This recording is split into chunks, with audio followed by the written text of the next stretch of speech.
what are your thoughts or what are your concepts of how you view karate? You know, anybody. When somebody says karate, what's the first thing you think of? Self-defense. Self-defense? Okay. Yes, Kate? Moving art. Moving art. Interesting. Okay. Kata. Kata. Physical. It's like a physical form, all right? Yes. I would throw in discipline. Okay. Hitting. I'm sorry, Dave, I didn't hear you. Hitting. Hitting, striking. Good. Yeah. Um, those are pretty much these physical where we can add technique, we can add you know forging somebody's our strength, becoming stronger, hardening our bodies through these physical movements. Um, and these are all um, very applicable to um, karate as a way or as a martial art. Um, Dardouni Sensei will go through and maybe hopefully will dispel a lot of these things. Um, to put karate in the context of strictly physical is really doing it a disservice. Um, in my understanding, which was all of those things that you referenced when I first started, before Zazen, uh, came into the our life. It was all of that. But when you consider just those physical activities, it's easy to see how, in a sense, karate has become like a beastly behavior, in today's day and age. And while all of these things are vital, to develop your technique, your strength, your personal perseverance, your straightforwardness, and as a martial art, it kind of still falls short. You know, uh, Zen has added, or Zazen has added a different dimension to that. Um, Certainly, to understand something maybe from a cultural point of view. When we think of culture, we think of your reading, your fine arts, and it is totally separate from the martial art of karate or jujitsu or aikido. Uh, but to separate these things, I feel is also doing it a disservice, uh, because in learning the cultural as well as the physical, it adds a different dimension. And I think that Dardouni Sensei will explain that through Zazen and learning the principles of Zazen, that we kind of like, mesh this whole thing together. So, Dardouni Sensei, please. Hey, thank you. Thank you, Pittelli Sensei. Good evening and thank you for coming. A little background first, I think, is in order.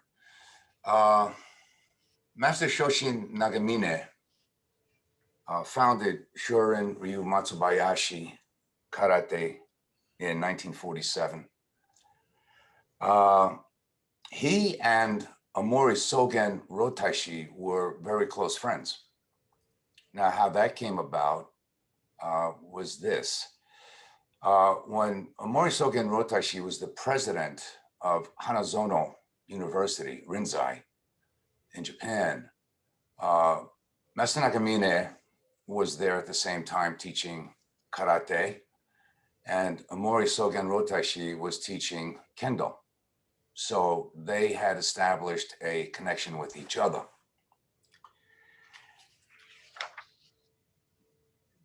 Let's go back in time.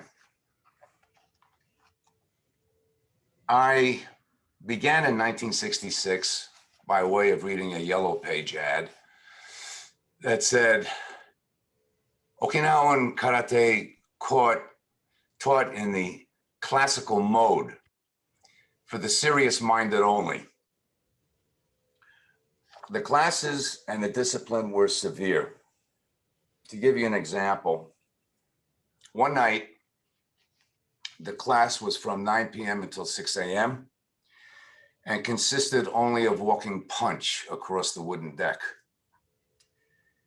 We assigned one person to estimate how many punches were made until 6 a.m. and it was estimated at 6,500.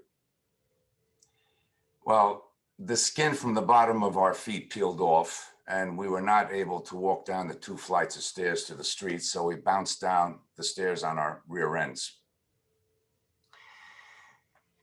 Another example, it was snowing one night and we ran around Central Park 11 miles, dressed only in karate gi, no undershirt, no jacket, no hat, and as customary, barefoot. Kumite, or free sparring, was full contact. There was no protective gear. I received a hairline rib fracture, but I was fortunate because another student had his 2 front teeth knocked out. The dojo was entrenched in what Pittelli Sensei referred to as Chikusei Heiho, which is beastly fighting. I considered quitting many times because there was no possibility for inner growth. One incident in particular brought me to the edge of quitting. One evening, the head instructor, who was not our teacher at the time, drove 3 or 4 of us to a tough neighborhood in the Bronx. Across the street, there were a few guys standing on the street corner, and this sensei told us to go out and beat them up. And if we didn't, he'd leave us stranded there. I refused. I made my way back home at about 3 o'clock in the morning. During this time, kata, or form, was taught with only the physical aspects emphasized. Kata is the essence of karate. That cannot be stressed enough, but it was reduced to a series of blocks, punches, and kicks. This would soon change. Scoby Roshi, would you pull up photo number 1, please?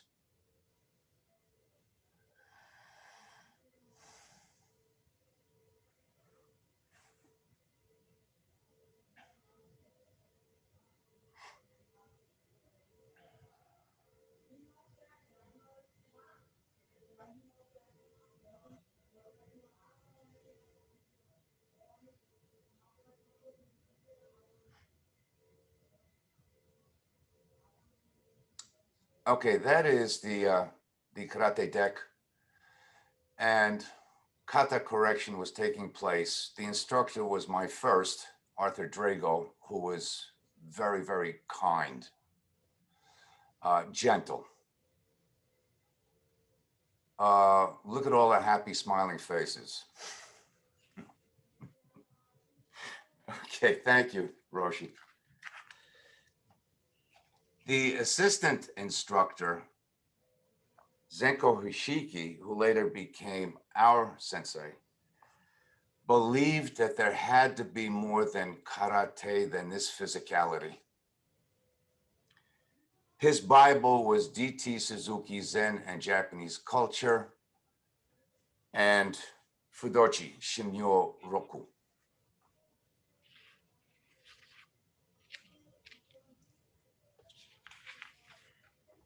The more he read about famous martial artists and Zen masters, he realized his practice under the head instructor, who had absolutely no interest in Zen, did not mirror, did not coalesce with what he was reading. He became disenchanted, and therefore he decided to pursue a teacher. He traveled to Okinawa, where he met Master Shoshi Nagamine, and he was accepted as a student. For the next several months, Hashiki Sensei taught 4 karate classes a day and sat zazen with Master Nagamine.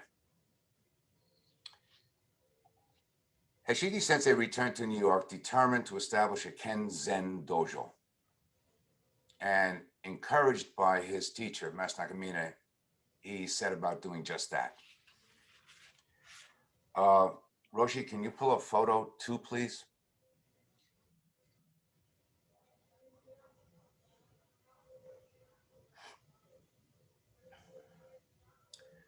This is the New York dojo.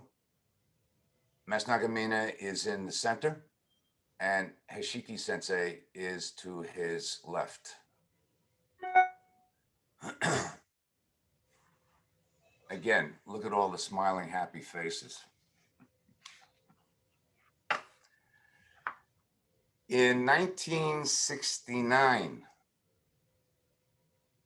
and I think, Roshi, you can pull up photo number 3. In 1969, formal Zazen training began. The person sitting Zazen is Reverend Sogen Sakayama, who had studied Goju Ryu Karate for 13 years in Okinawa when he left and entered Kamakura Monastery in Japan. After several years, he left and spoke to audiences in Los Angeles, San Francisco, and New York. On one of his trips to New York, Reverend Sakayama met Hashiki Sensei, and not by coincidence. This was destined to have happened, who asked if he would be willing to live in the dojo and teach the students about Zen, Zazen. His answer was yes. The first time we sat Zazen was in street clothes. Keiko gi, practice gi. The posture was horrible. The 20 minutes seemed an eternity, and all of us wondered, what are we in for? After that sitting, I noticed this short stick hanging on the wall, tapered at the end, that had calligraphy on both sides. So I asked Sensei, what does this say? The Keisaku says, when you're sleepy, this strikes you. What does the other side say? When you're not sleepy, this strikes you anyway. I knew we were in for a time. In time, we experienced what these words really meant. We were instructed in how to administer and to receive Keisaku with hara. Zazen was now mandatory. No Zazen, no karate. This was non-negotiable. There were students who resisted for 2 reasons. They perceived, mistakenly, that this was about religion. Reason number 2 was, realistically, in karate or anything that involves movement, you can hide. In Zazen, you cannot. It's as simple as that. It took almost 18 months for the transition in the dojo to be completed. Osho-san, as we affectionately addressed Reverend Sakayama, learned English from us and eventually gave talks that were open to the public. Now, where we were located in Manhattan was a hub of professionals, intellectuals, doctors, lawyers, sociologists, psychologists, psychiatrists. One evening, one person spoke about all the books about Zen that he had read. So Osho-san listened patiently And when that person had finished, he asked this question: what is the difference between reading books about Zen and sitting Zazen? Immediately, my hand shot up and I said, the pain. He said, correct. Months passed, Hakama was now worn. Sitting posture was grounded, confidence increased. Sittings were now 45 minutes. The training intensified, weekend and week-long Zazen Kai and Tetsuya Zazen. Oh, and let us not forget about the New York City cockroaches, okay, which paid visits to all of us, crawling up our gi sleeves, up our hakama, traversing across our chests. I guess they wanted to sit Zazen with us too, but we didn't move because we knew what the Keisaku was there for now. Roshi, pull up photo number 4, please.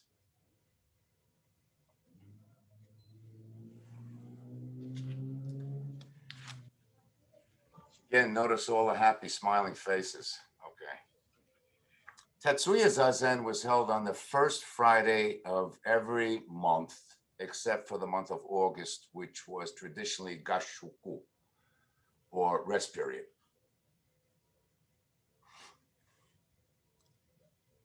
It was mandatory for all black belts to attend, 9 p.m. to 6 a.m.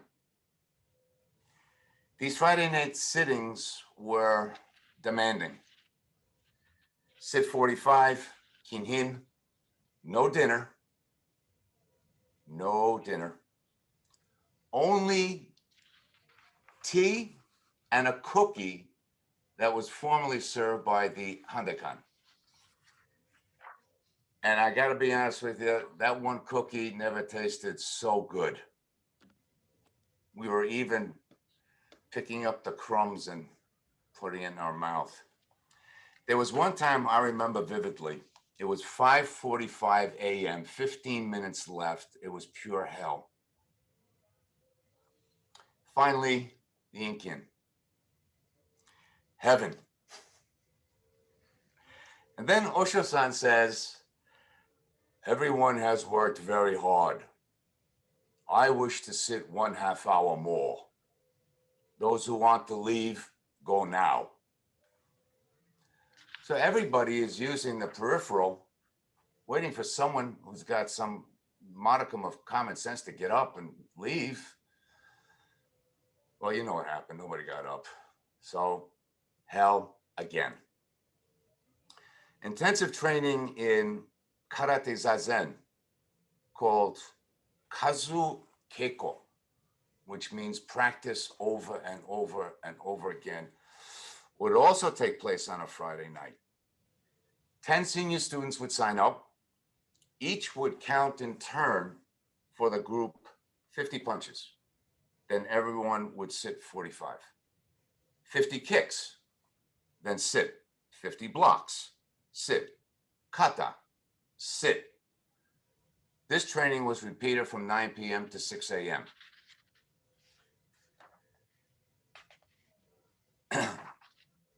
Now, the only way I can describe this, and I'd ask Sensei Pittelli to chime in too if he chooses to.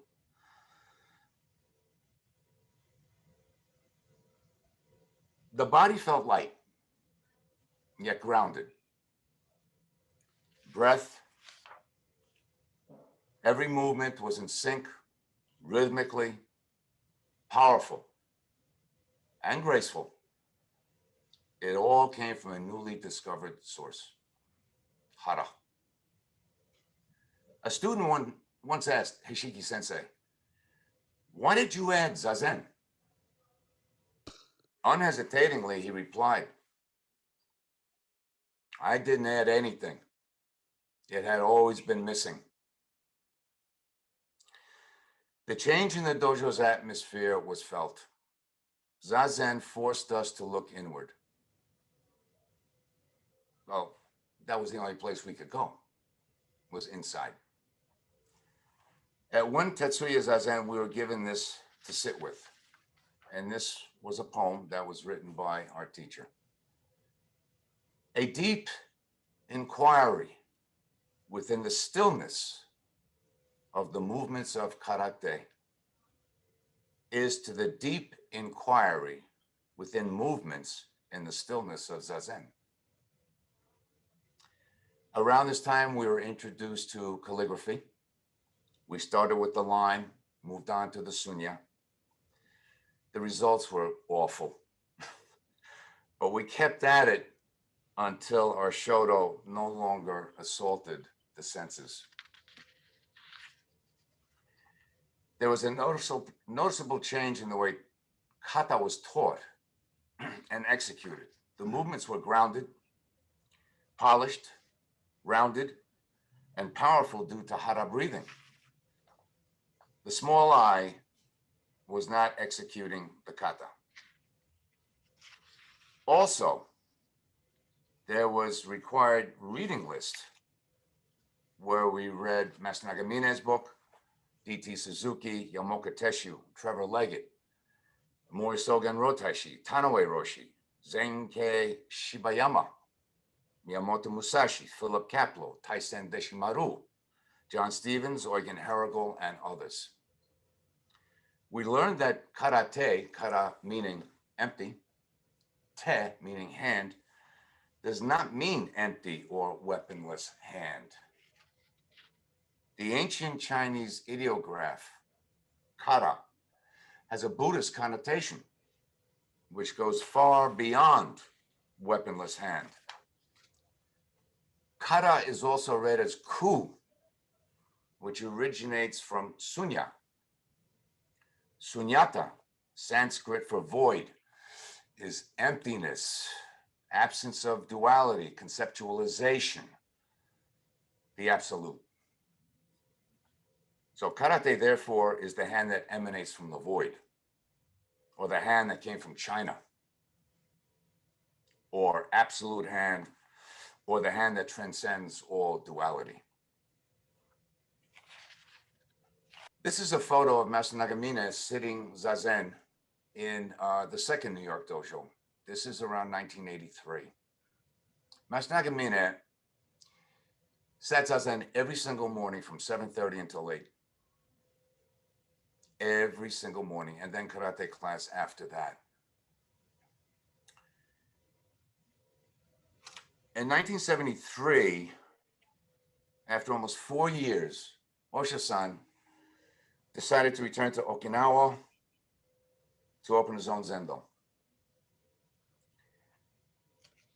The experience with Osha-san completely changed my karate training. If it had not been for his graciousness and willing to give us everything that he had, I probably would have quit if that transformation of the dojo had not occurred. Well, before he left, I had a mustache at that time, so he used to call me a little mustache. Right. He asked me to promise myself that I would continue to train in karate and sit zazen, and I made that promise. You can fast forward a little bit up to 1976, December. Students from New York and Long Island had spent approximately 6 months to welcome Master Nagamine to New York to hold a Kenzen Ichi Nyo, Karate Zen as One presentation at Columbia University. We were celebrating the publication of his book, The Essence of Okinawan Karate Do. Do meaning way, not just karate, but the way of karate, or Tao. The event was held at Columbia University's Macmillan Theater. Students from Long Island, Cincinnati, Argentina. It was standing room only. There were approximately 600 people in the audience. There were students, teachers, karate students, karate teachers from different styles, as many professionals from the Columbia University community. At 1 o'clock, the curtain was raised on what was later described as not only a martial art demonstration, but a significant cultural event as well. what the audience saw when the curtain was raised were 21 students sitting zazen in white gi-top and hakama, arranged in a V shape on the stage. On cue, the Heart Sutra was chanted, augmented by a previously taped recording of all the New York students. As master of ceremonies, I had the opportunity, because I was standing off stage, to see the expression on people's faces. They were surprised, to say the least. They had never seen martial artists sitting zazen and chanting Okyo. This was a first experience for them. So, Master Nagamina's dictum, Karate Zen as one was firmly established. Roshi, can you pull up photos 5 and 6, please? Okay. This is 1983. Master Nagamine again came to New York, and this was held in Long Island. And you can see the number of people who came to the seminar. Of course, he was accompanied by senior black belts. And I remember that it was said that Master Nagamine had been running 1.5 miles every day at that age so that he could prepare himself for the airplane trip from Okinawa to New York. Okay. January 1977, Hashiki Sensei and his family moved to Honolulu. And he left the dojo in the hands of senior students, but he promised to come back to New York periodically to see how things were going. A year or so later, for financial reasons, we had to move the dojo up to the second floor, or the third floor, actually. The whole construction, students did it, built the dojo again, but this time we started with a butsudan. So that was permanent there. 1979, I and the family made a trip to Hawaii. That was my first time at Chozenji. I spent time with the teacher. I met Tanoe Roshi.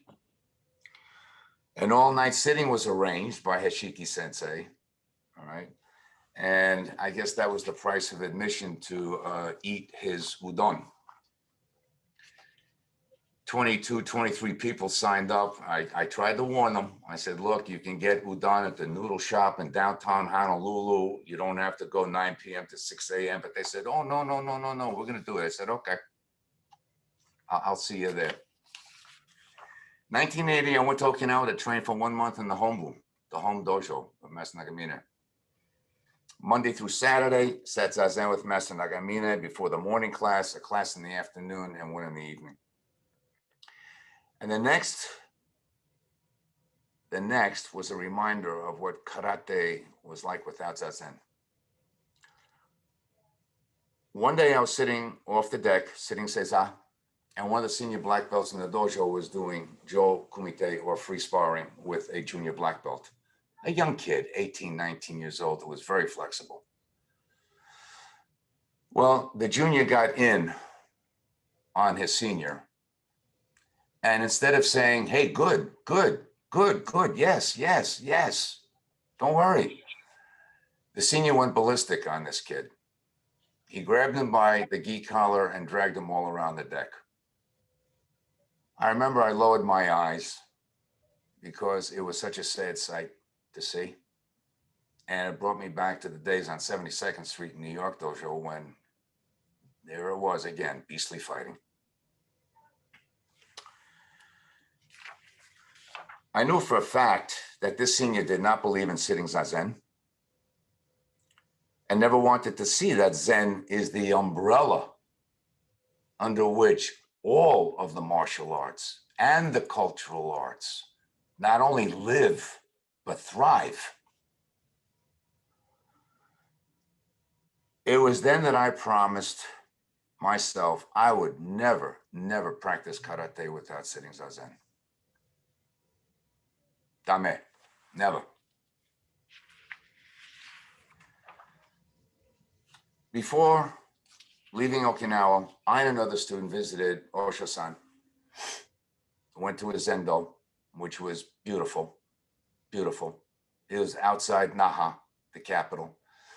It had a wraparound Ungawa, and it had a panoramic view of the city far below. So he was away from the city, but close in proximity. We asked him to check our Zazen posture. He said, good. And he was absolutely delighted to hear that we were still practicing karate and sitting Zazen. We did gasho and we left. 1981 and 1982, Tano Hiroshi visits the New York dojo. He gave teisho and practical demonstrations on hara to the public, which was invited. Everyone was in awe. For example, one demonstration that I remember.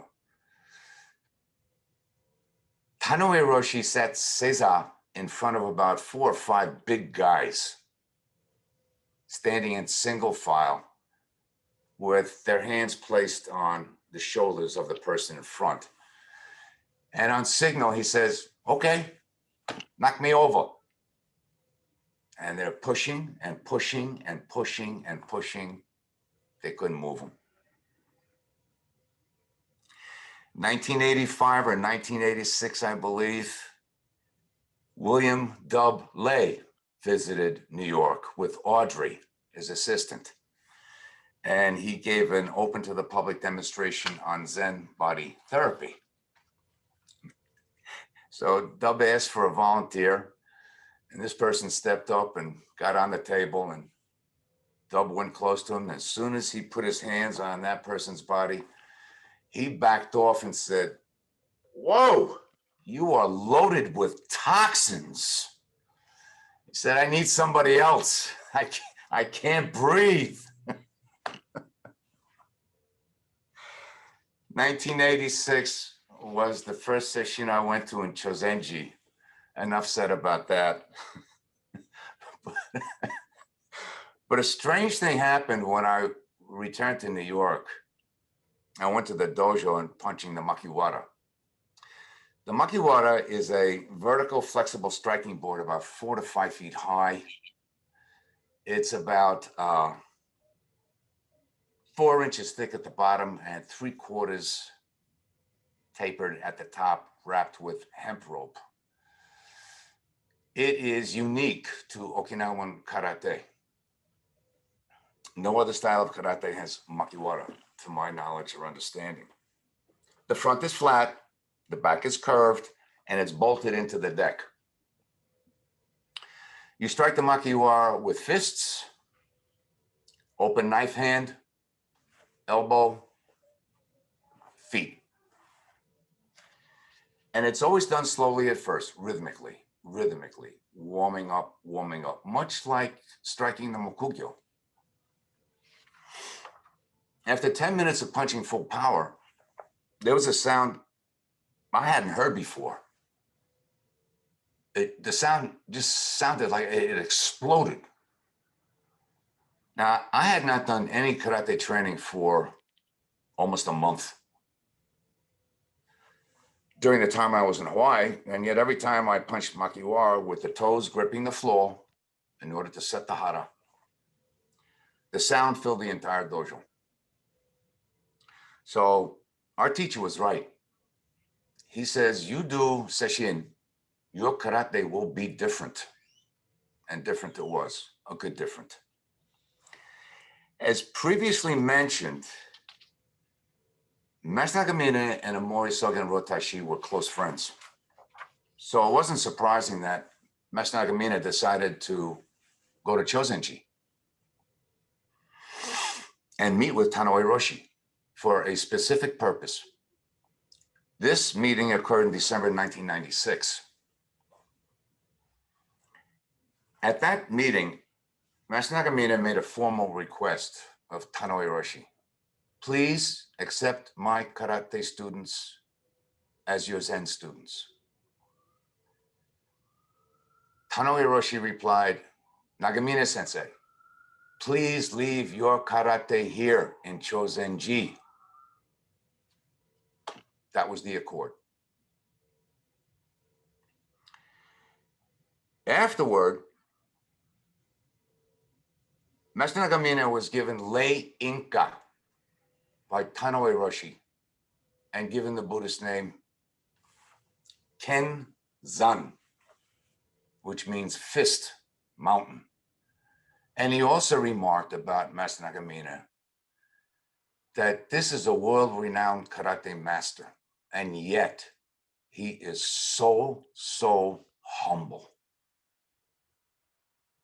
He would talk to anybody and listen to. In 1993, Heishiki Sensei was ordained as a Zen priest in Chozenji, Reverend Genshin Heishiki.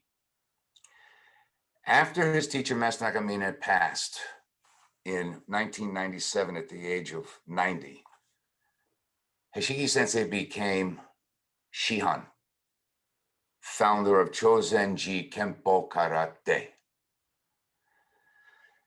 And that is a photo of Heishiki Sensei. He also wrote a poem many years before this, and this is it. Midnight Road, just holding on to my shredded, wet gi. Only the sound of geta carries me home. Geta are, of course, the wooden clogs. Throughout the years, Pittelli Sensei and I have been guided by the words of two signs that were hanging in the changing room of the New York dojo. Whatever it is that we pursue, whatever it is, be a beginner all the time. All the time. Karate is a lifelong marathon. And as Master Nagamine once said, karate is all about self-perfection. So that one, man, woman, child, pets, can obtain that expertise wherein there is not the thickness of a hair between what a person does and what a person is. So basically, we are what we do, not what we can talk about doing. So I'm going to ask my my colleague, Pittelli Sensei, to please talk, speak. You did a great job. I don't need to. um, I can only collaborate. Some of the things that you spoke about. Especially I remember my teacher only telling. I came in after all of this brutal behavior. It was a transition period where my teacher, Sensei Jim Zermeno, and Hishiki Sensei, they grew up together in karate, and then they reacquainted with one another. So in order for me to become, Shodan, Zermeno Sensei said I had to go to New York and train with Hishiki Sensei. But I've heard stories, about people, when they would fight, they would, cut their toenails on an angle to make a, like a point, so that when they did front kick, they would, actually drew blood, on their opponent. And I do remember very well the very first all-night sitting that I attended. It was 9 at night to 6 in the morning. And I just sat there because we all went out for a light tea and breakfast at the very end of it before I, traveled home. And I just sat there, and I remember Hishiki Sensei just looking at me and cracking up, just laughing. because I was just totally spent. It was just like I was drained. There wasn't anything to think about. There wasn't any that the body was very, very. There was no tension. It was just too tired to be tense.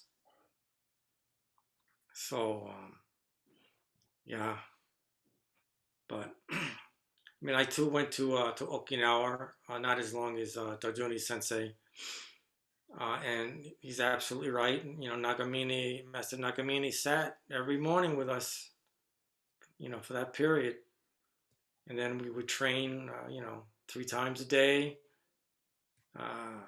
My gi was so wet, it was like taking it out of a washer machine, and I could actually wring my belt out. Just, you know, it just seeped into the obi. But then Zazen really changed things. It changed the fact that we became less. We were so stiff in our karate, in our kata, everything, and what we perceived as being strong lacked a kime, a certain vitality. It just was. It was stiff. It might have been strong enough to push, but as Dardouni Sensei alluded to, when you punched Makiwara after all the times of sitting and in Hata training, there was a certain crack that was very, very distinct when punching Makiwara properly. It just wasn't a thud, boom, boom. It just exploded. And I hate to sound that I'm masochistic, but I love that sound. It was awesome. But anyway, so yeah. So Zazen really, really, you know, impacted and you know, I believe made us more rounded out our who we were. You know, brought the cultural with Shoto being brought into it, into pushing every moment of what we did with intensity. It was, you know, there was no time for thought as we were moving the brush. It was just the brush. So, yeah, Zazen, it's easy to see after doing Zazen how this beastly behavior or beastly techniques just become. I mean, don't get me wrong, these people that study and train and harden their bodies, they're incredible athletes. They're very, very strong people. But there's a rough side.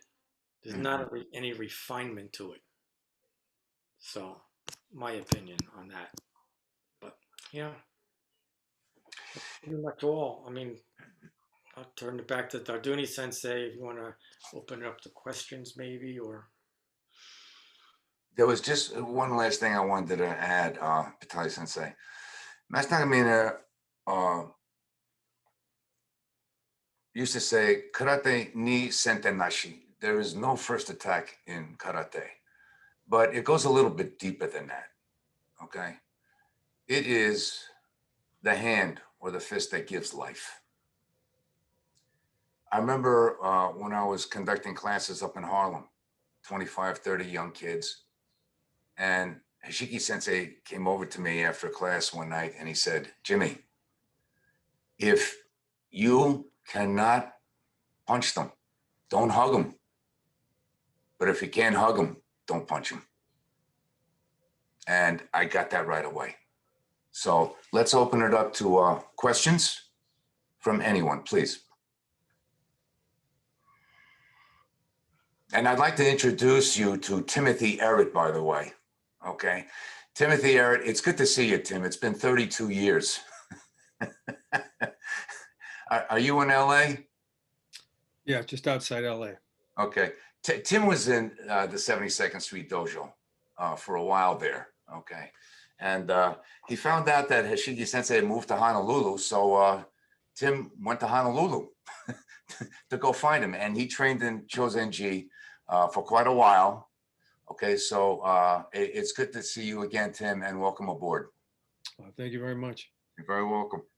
Yeah, Okay.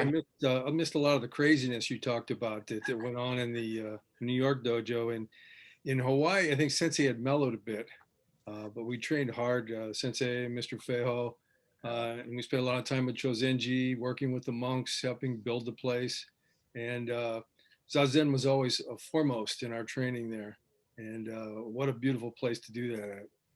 And listening to Tanoi Sensei, was really a treat. Thank you.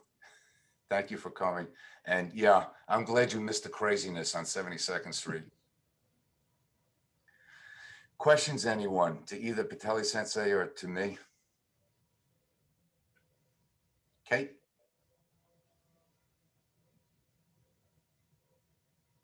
First, I just want to thank you both. This is incredibly interesting and just really, really powerful. I was really interested in what you said about sitting zazen leaves nothing to hide, and that movement gives you a place to hide. And I wonder if you could talk more about that, the transition of how sitting zazen specifically affected the karate in terms of what that means, if that's more precision, if that's whatever that means. Very Pittelli Sensei? interesting comment. If you were maybe to reference that with in kumite, sometimes it's very reactionary.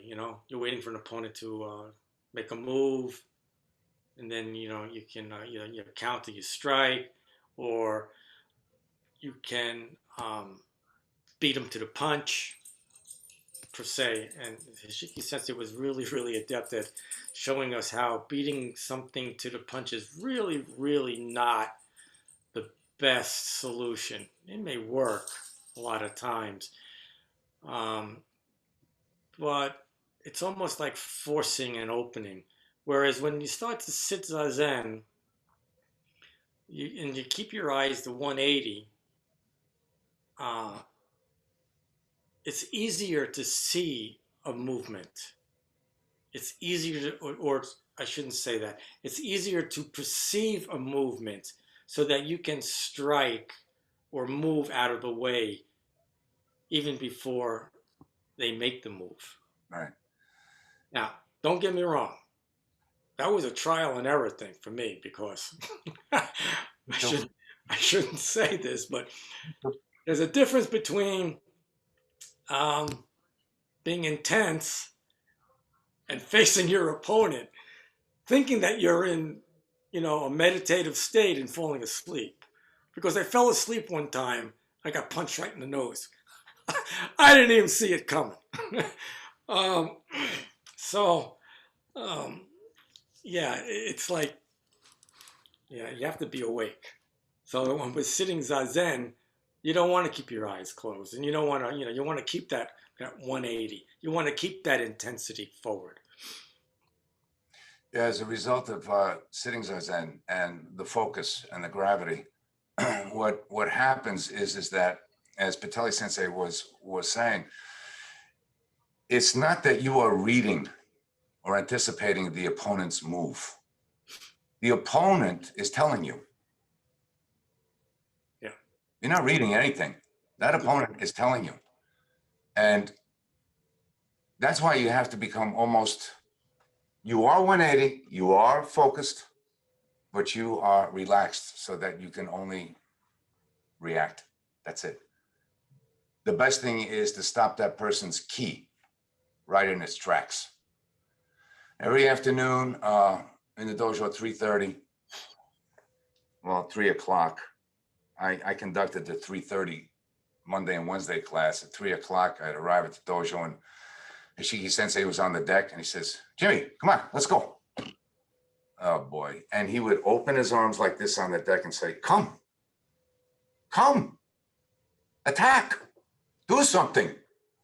Don't just stand there measuring your nose. Come on." I didn't get anywhere near him. The next thing I knew, he was behind me. And one time he actually got on my back and gave me a cocoron on the head. He says, Nah, you gotta sit zazen more. Okay, fine. Okay, so any other questions? Mr. Ferreira was there too at that time in 1968 when it was really crazy. But yes, Roshi. Um, I'll ask my question and then I see Rebecca has a hand up. Um, you sort of the picture you were painting with the sound on the makiwara changing, for me the sense I was getting was one of ki, and I was wondering if you could talk about hara and ki and how that was different in the kind of olden days of the beastly behavior Okay. versus when you started training in Zen. Okay. With zazen, ki came from here. From here. It was more of a yell, a shout, but that's not ki at all. With zazen now as an integral part of the training, everything was focused in the hara, and that's where the ki changed. Pittelli Sensei, would you like to add anything? Yes. There's a tendency to, when you're striking makiwara, or to basically to bully your way, or to push a punch, and with zazen and hara training. Now I understand, most of karatekas, they use their hip, they use their koshi, they move it around, you know. But then there's a certain point that there's an energy that comes as you're striking, and you're not pushing the punch anymore. It's loose, it's fluid. There's a twisting. You're engaging the whole body. Your toes are gripping, and the sound like really changes. Maybe likened to in striking Mukugyo. If I just up and down, basically beating it like a drum. It's a different sound than when you're engaging the whole body and using that ki, and striking it and lifting, and kind of like that in my mind. Yeah. Question? Did I answer it? Yeah. Roshi, or? I think Ryan Roshi had a question. Thank you. First of all, Senseis, thank you so much for your world of karate is one that I have only done one sesshin with. And so it was wonderful to see those images and hear the story. Like, I did not know that Tanoi Roshi was so connected. That Tanoi Roshi and your teacher were so connected. I'm so grateful. And I'm so grateful to train with members of your dojo in the online dojo. It's really strengthened my training to sit with your colleagues, your brothers and sisters. So thank you both so much. Thank you. My question is, I feel like Kushner Roshi really asked a provocative question about the ongoing use of the martial arts in our training. And certainly I think about my teacher and her peers, her peers, who came to the cushion through the martial arts, through karate, aikido, kendo, kyudo. And then there are an increasing number of people, and I'm one of these, right? And I came to the cushion through the Institute for Zen Leadership. And I didn't come with a martial arts background. And I wonder what each of your thoughts are on this idea of shugyo being developed beyond the martial arts. Maybe it's impossible for you to even think about that because this is so part of what your life is. But I would love to know your early feedback on what Kushner Roshi talked about with respect to developing shugyo through work that is not necessarily a martial art. Thank you. Pittelli Sensei. Wow. Um,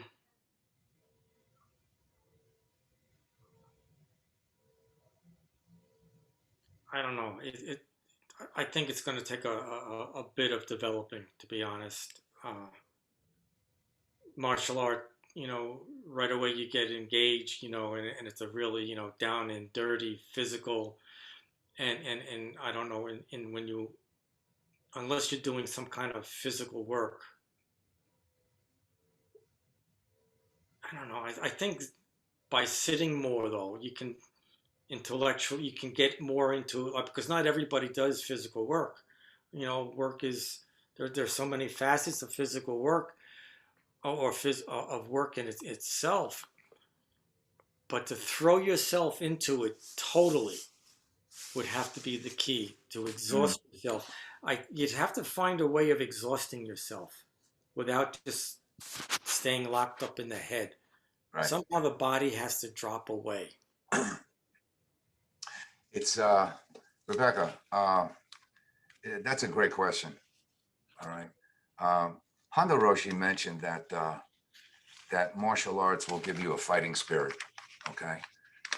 I do not believe that one has to have background in martial arts in order to engage in shugyo. I don't. That shugyo is a spiritual forging, okay, to bring mind body together, to fuse mind body. If you came from a martial arts background and you went to the cushion, as you said, okay, that's one thing. Not everybody is going to go into martial arts. So what does that mean? That their sitting is less powerful, less strong, less vibrant? No, I don't believe that. I don't believe that at all.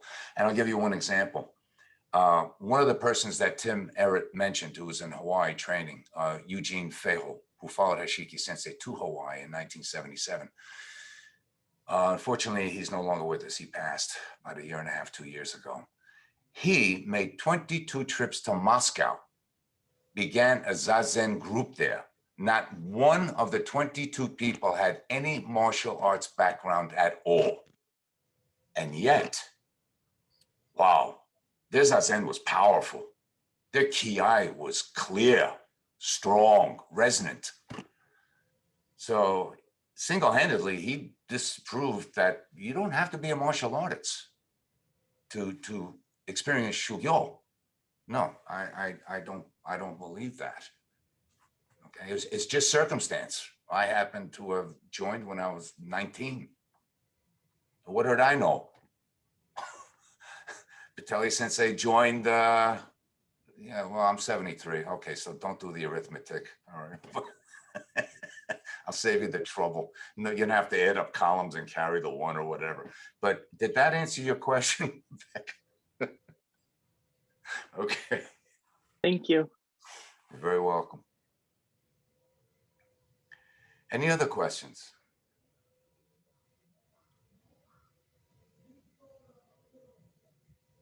Is anyone getting ready to have a nice glass of wine, or is it that time? We passed cocktail hour, but we can always, get in there somehow, some way.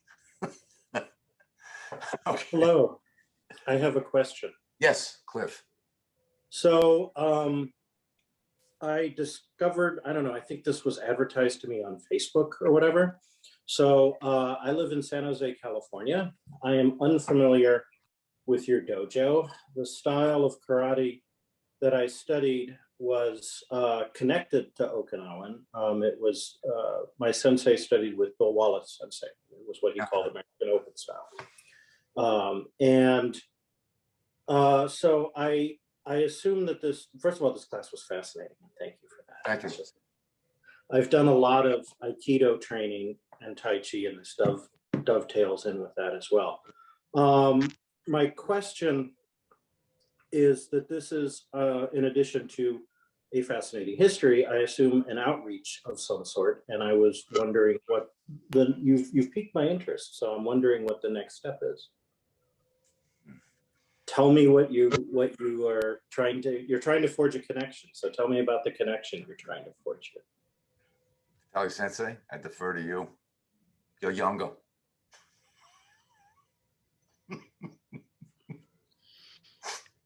I think the only connection that we're trying to forge is that, you know, is that it's imperative to sit zazen in no matter what martial art that we train in, and that it just you know, makes it stronger and makes us, you know, better, you know, not only people but martial artists. All right. And We have a yes, we have a virtual dojo, Cliff. So I gather. Tell me about that. Yeah. We've since the pandemic started in mid-March, we've been sitting twice a day online.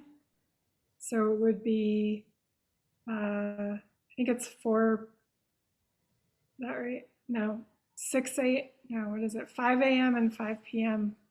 for Just West tell me Coast. the Eastern times and I'll do the math. 8 and 8. Thank you. That's 5 and 5 in California. And then we do intensive training as well. So like weekends, zazenkais, we call the online version of sesshin keishin. So we have been using these webinars like as ways to kind of, like you said, outreach and see who's interested. There's no geographic barriers anymore in terms of who can join. So we have folks joining daily from California and Arizona. We even have people now, you know, joining from Latin America and Europe. So it's been an interesting experiment. I can put the website in the chat. I was about to ask. Thank you.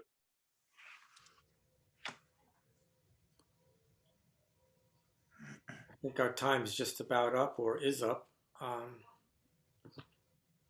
but we're willing to stay if you guys have more questions. Well, I want to thank you, Dardouni Sensei and Pittelli Sensei. This was great. I was also completely fascinated by the stories, even though I've known you both for so long now. So thank you so much for sharing with us. I really appreciate you being here. Roshi, thank you for all of your support and assistance. Okay, we really appreciate it, and we want to thank everyone for coming. Okay.